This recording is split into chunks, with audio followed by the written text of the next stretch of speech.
Scene নয়। ভারতে সুবিধা না পেয়ে এবার দিল্লির বন্ধু দেশে যাবেন লাখ লাখ বাংলাদেশি। এখন থেকে বড়সড় পরিকল্পনা নিয়ে নিল ঢাকা। জানেন ঠিক কি ঘটতে চলেছে? সবাইকে চমকে দিয়ে ঠিক কোন সিদ্ধান্তের পথে হাঁটলো ঢাকা?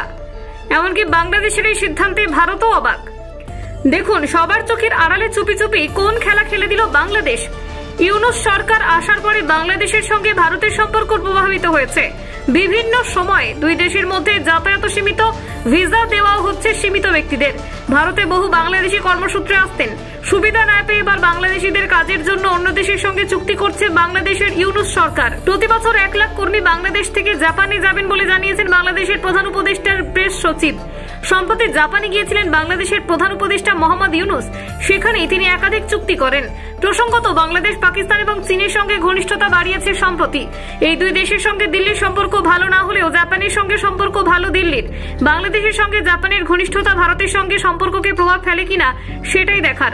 পাশাপাশি বাংলাদেশে বিনিয়োগও নাকি করতে আগ্রহী জাপানি শিল্পপতিরা।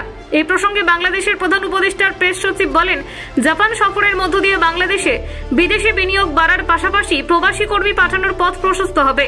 তিনি আরো দাবি করেন, জাপান 5 বছরে 1 লাখ লোক নিতে চায়। এই বিষয়েও কাজ করা হবে। এছাড়া জাপানে যাওয়ার ক্ষেত্রে যে ভিসা জটিলতা তৈরি হতো তারও সমাধানে আলোচনা হয়েছে।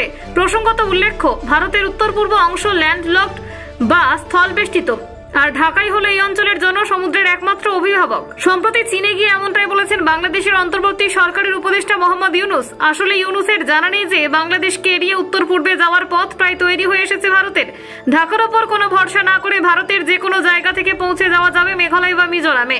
ইউনূসের দাবির পর দ্রুততার সঙ্গে সেই পথের রূপরেখা তৈরি করছে ভারত সরকার। প্রজেক্টের নাম Kaladan multi modal transit transport project. ভারতের মূল ভূখণ্ডের থেকে উত্তর পূর্বের রাজ্যগুলিতে যাওয়ার ক্ষেত্রে অত্যন্ত গুরুত্বপূর্ণ হতে চলেছে এই কালাদান প্রজেক্ট। কালাদান হলো একটি নদীর নাম। মায়ানমারের এই নদী সংশ্লিষ্ট প্রজেক্টের একটি বড় অংশ। প্রজেক্টের মধ্যে থাকছে সমুদ্রপথ, নদীপথ ও স্থলপথ। তাই এর নামের সঙ্গে মাল্টি মোডাল কথাটি যুক্ত করা হয়েছে।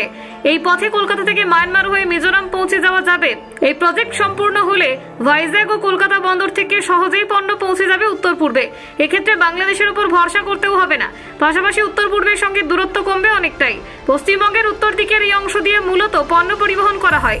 মানচিত্রে যাকে দেখতে অনেকটা মুরগির গলার মতো, এই পথকে বলা হয় শিলিগুড়ি করিডোর। ভারতের মধ্যে দিয়ে যাওয়ার এটি একমাত্র পথ। এর বাইরে উত্তর পূর্বে যেতে গেলে বাংলাদেশের স্থলপথ ব্যবহার করতে হয় ভারতকে। কলকাতা থেকে ঢাকার রেলপথ ও স্থলপথ, আখাউড়া আগরতলা রেলপথ ও স্থলপথ ব্যবহার করতে হয়। তবে এই কালাদান প্রজেক্ট সম্পূর্ণ হলে কলকাতা বন্দর থেকে পণ্য পাঠানো যাবে সোজা মায়ানমারের সিতবে বন্দরে। সেখান থেকে নদীপথ ও স্থলপথ ব্যবহার করে পৌঁছে যাওয়া যাবে উত্তর পূর্বে। প্রজেক্টে শুরু হবে কলকাতা বন্দর থেকে। কলকাতা থেকে মায়ানমারের সিতবে বন্দরের দূরত্ব 539 কিলোমিটার। এটা পুরোটাই জলপথ। এই রুটটি দীর্ঘদিন ধরে ব্যবহার করা হয়নি, তবে ভারত এই রুটটিকে আপগ্রেড করার জন্য কোটি কোটি টাকা খরচ করেছে। এই অংশের কাজও শেষ হয়ে গিয়েছে। Bureau report, Bangla digital TV.